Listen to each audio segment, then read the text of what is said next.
And when it's done inline, it's just the same, except that this is temporary variable on the stack and nothing else.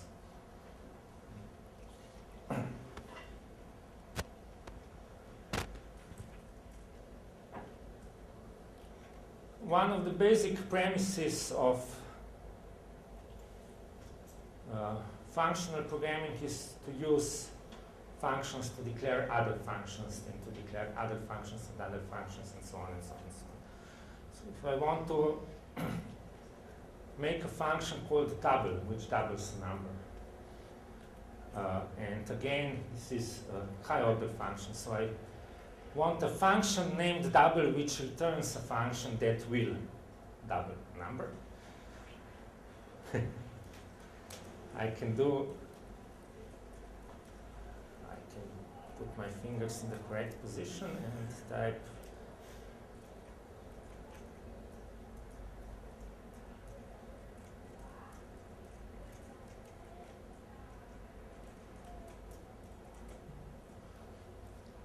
same as before. I'm returning a function, and this function is calling the old function with a and 2. And stay there. And I can store this in a temporary variable, or I can call it array. It doesn't matter.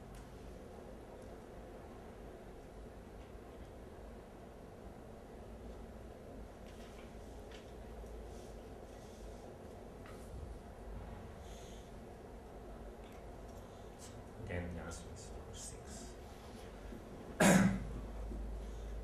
Okay, so I mentioned before pattern matching and recursion. This is a Haskell way to reverse a list. A list is, in functional languages, a list is typically an elementary data structure, which contains head, which is an element, and a tail, which is again a list. So the whole definition of a list by itself is recursive. And this comes from Lisp, I believe, originally, this concept. And the tail can be a list, or it can be an empty list. We have to stop somewhere, of course.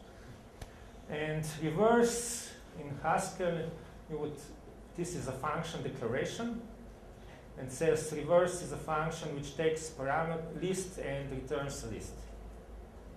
Okay, that's like interface part of Delphi. And the implementation part says reverse of empty list is empty list. Trivial. And if we have reverse list, which consists of head element and following list, then we will put this head element at the end and prepend it with reversal of the rest of the list. And this again, so when you have to reverse, let's say, list containing numbers 1, 2, and 3, the compiler or interpreter, whatever you have, will find this declaration, and it will say, okay, 1, 2, 3 is not an empty list, proceed. This is the pattern matching part. And here it will say, okay, I have list, first element is 1, second is a list containing of elements 2 and 3. Let's reverse this list 2 and 3, and then add 1 at the end. And this is the recursive part. So it will happen again. 2, 3 is not an empty list. Let's reverse 2, 3. So let's reverse 3. 3 is not an empty list. Let's reverse 3, followed by empty list. So let's reverse empty list. Oh, reversal of empty list is empty list, and then we go back and put 3, 2, 1 together. That's how you do it in functional languages. Weird stuff. So we don't have a list in this sense in Delphi. So I have here a reversal function which works on a string. But the implementation is very much the same.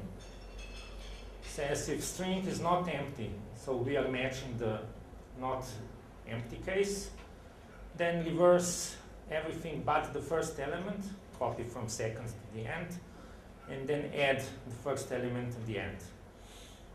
Otherwise, return empty string because the input is empty. And this is, of course, completely inefficient because we are copying string here to make it smaller, and then we are plusing them together to make them larger. So in reality, you would probably take a string and use something like array indexes to reverse it, not make a copy and a copy and a copy, but that really doesn't matter. You can check this later in my code if you want. But the result is expected. So you can do recursion and pattern matching with Delphi, but usually you can get the result much faster without. They are good tools sometimes, but okay. And one other Haskell example, which is even weirder, is that functional languages typically support the concept of infinite lists. And if you ever did some Perl programming, maybe the Perl 6 also supports this weird concept. This is a program that prints 10th Fibonacci sequence number. You know the Fibonacci sequence, you start with 0, 1, and then you sum the last two elements together and proceed. So this is a recursive declaration of Fibonacci sequence, and says if you have Fibonacci sequence with two elements, you can generate the next one by putting first one head and adding into this list a summary of first and second. Well, it's slightly wrong. It should be first, it's here. It's okay. First, second, and first and second, and then recursively they. Oh, it's okay. So this is something that never ends. And this is a function which constructs this Fibonacci sequence starting with 0 and 1, which is the typical way. And this says, please give me the 10th element of this infinite sequence.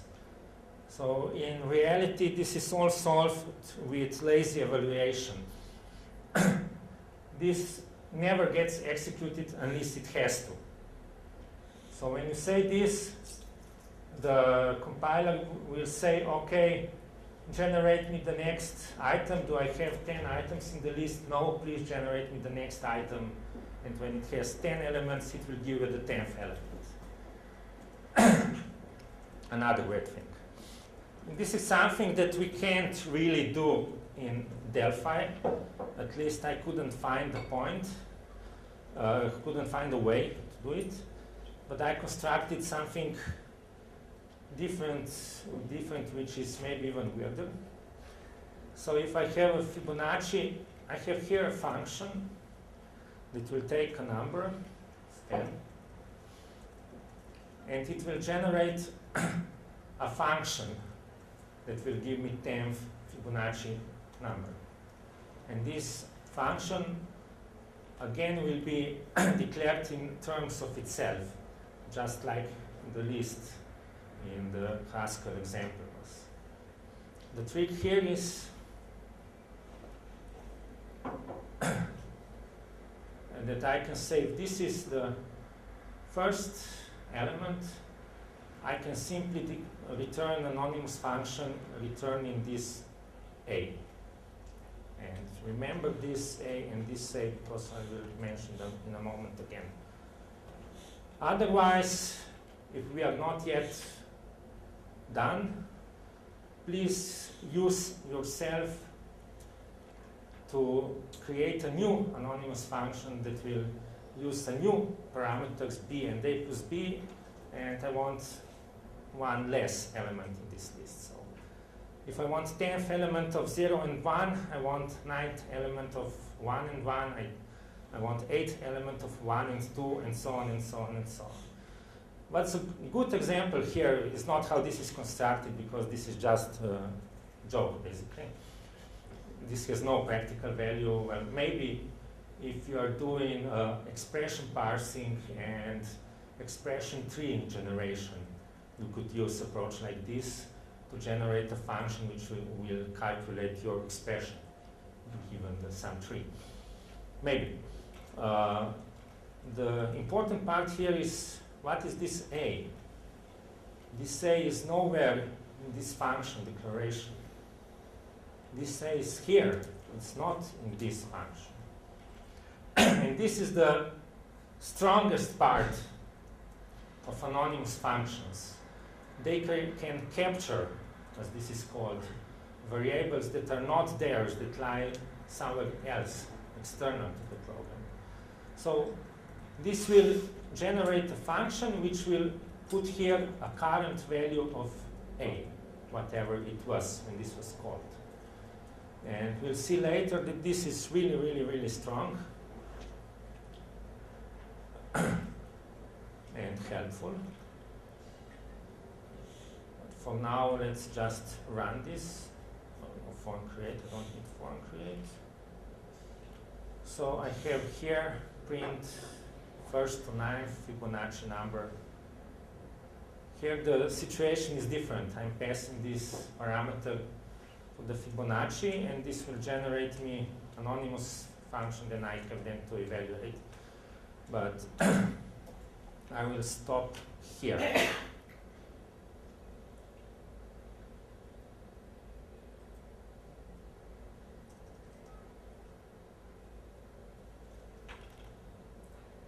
Let's run it first.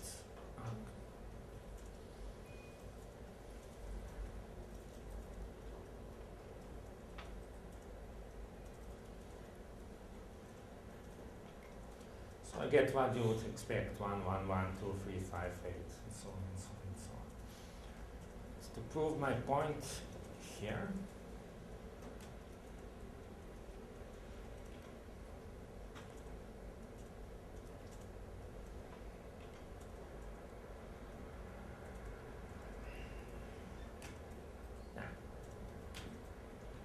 I can put a breakpoint inside my anonymous function, and in the button handler, I want to prove that when I execute this, nothing really gets executed, just the whole structure of functions has been created. And only when I evaluate whatever I got back, those functions will be called. Let's see if I put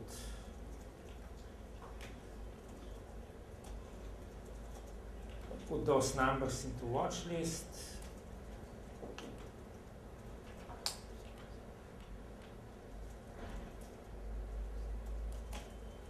Well, so we now have A is 2, B is 3, and element number is 7, A is 3, B is 5, and element number is 6, and so on, unless we will get to the end calculation, and the result is 34th number. Okay, and now I move to completely more practical and more understandable topics. I promise.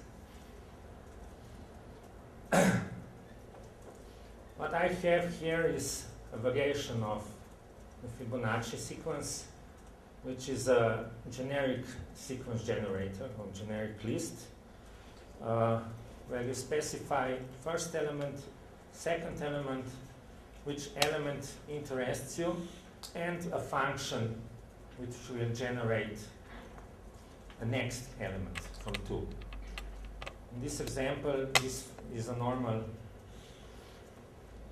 function summing 2 elements together, and this time generic list is written in a simple Delphi way without any complications.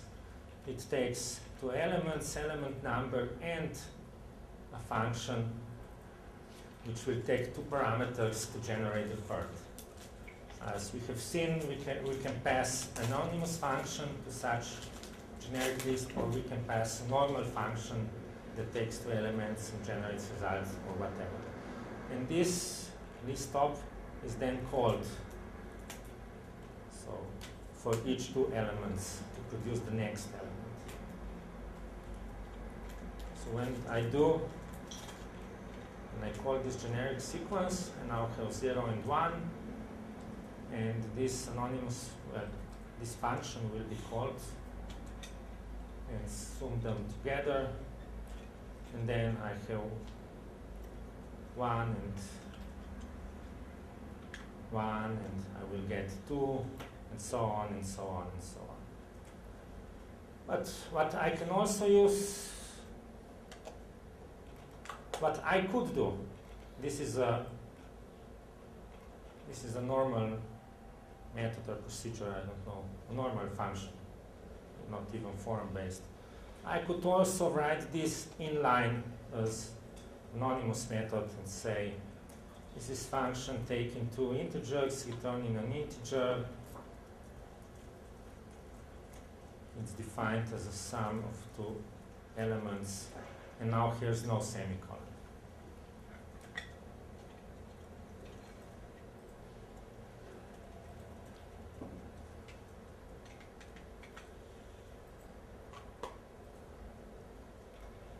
So the result is still the same.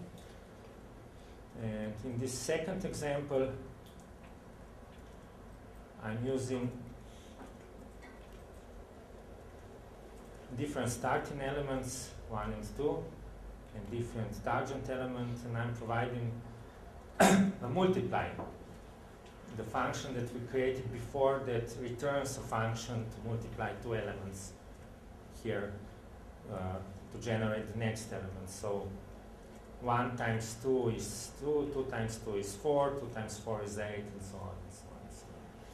So you can write a generic wrapper, a list generation wrapper, and then just pass it some code to generate the next element. How does that differ from simply passing around a pointer to a function? Like in this example, not a lot. But let's say if I write another wrapper, another generic list wrapper, for example, let's say I want nth element around Fibonacci list. Let's about some generic list. Let me think it a little.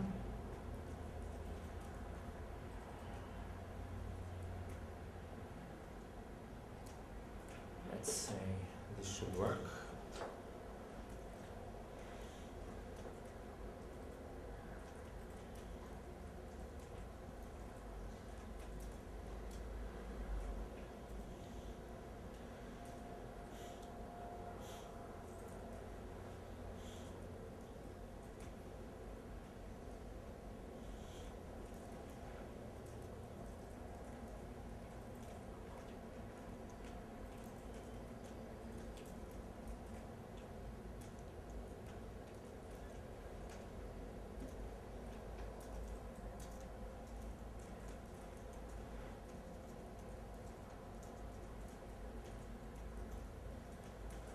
This is something that you cannot solve easily with the pointer to function. I have here something that returns nth element, doesn't matter, of a list which starts with 1 and 2, and where the next element is defined as sum of previous two elements times some factor. And this factor here is a parameter to the function, and is captured automatically into this anonymous method. This is a typical example where anonymous methods are immensely more powerful because they will capture all those needed parameters even if they are not parameters.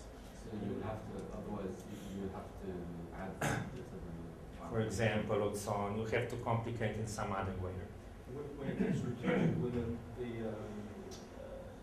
anonymous method gets returned, the factor is actually a constant? Yeah, actually it is, yes, in this example. So the implementation is quite complicated, and some of it is specified. That's .wiki, article, basically this interface which captures anonymous method also captures address of all variables and copies data internally to self. So they are stored inside the anonymous Yes. method, not because this Yes. tag can go out.